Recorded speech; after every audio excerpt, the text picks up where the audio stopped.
Thank you, Mr. Speaker. I rise in favor of Senate Bill 1071.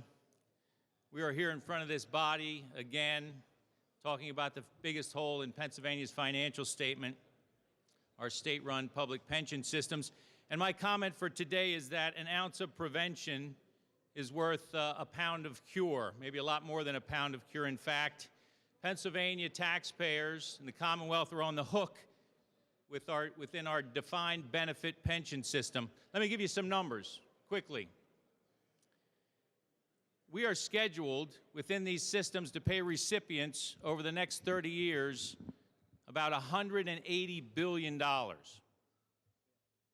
And because it's a defined benefit pension plan, some of that cost is mitigated by an interest rate assumption, and we're hoping to earn 7.5%. The Pew Charitable Trust recently did an analysis, and there's many people that don't believe that we can earn 7.5% over that period of time. And their analysis goes like this. If we end up 1% less, meaning we only earn 6.5% within those pension funds, our cost will go from $180 billion to $276 billion at the taxpayer's expense. That is $96 billion more taxpayer dollars going through Pennsylvania state government for a 1% reduction in our interest rate return. Now, if we switch to this plan, we are shifting some of that risk.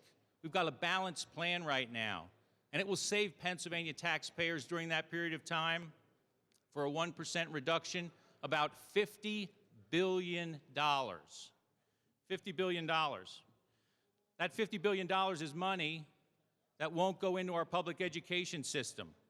There are more taxes that will be collected. Less teachers, less curriculum, higher property taxes.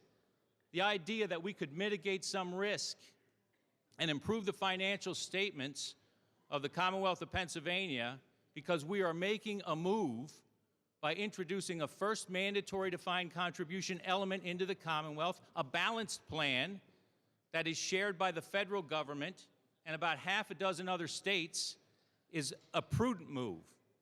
It is the most fiscally responsible piece of legislation that this body will deal with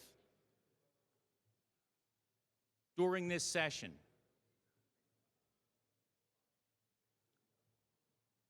This bill does not kick the can down the road. In fact, it forces our pension systems to get a sharper pencil and save money on investment fees, which will again help bring down the unfunded liability. It begins paying employees at the time of their service instead of asking them to put their contributions into a plan that is $60 billion in debt. You know, the contributions since 2010 have gone up by about $4 billion. Since 2010, we are spending $4 billion more into these pension systems than we were before. No wonder property taxes are going through the roof. No wonder it is 12/19, it is December 19th, and we don't have a budget settled. We need to address this problem. And why did it occur? It occurred because of bad markets.